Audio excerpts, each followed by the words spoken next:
अरे तीसर काच काछे भैया की माता पिता के दोहाई रे।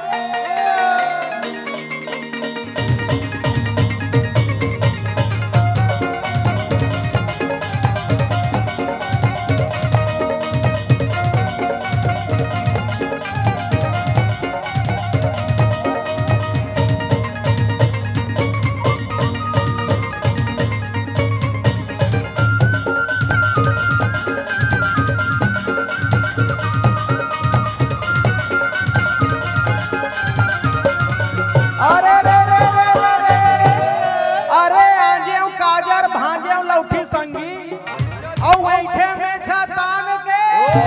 अरे रेसो बिहाहू तोला व टूरी मोला खवावे रान के।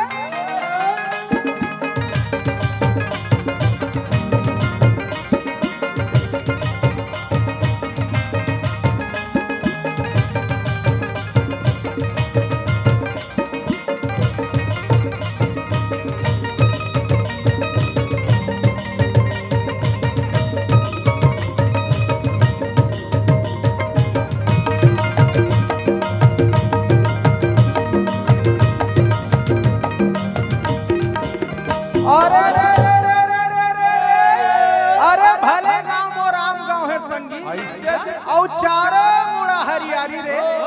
अरे गोड़ मनाए गौरा की संगी गहिरा मनाए देवारी रे।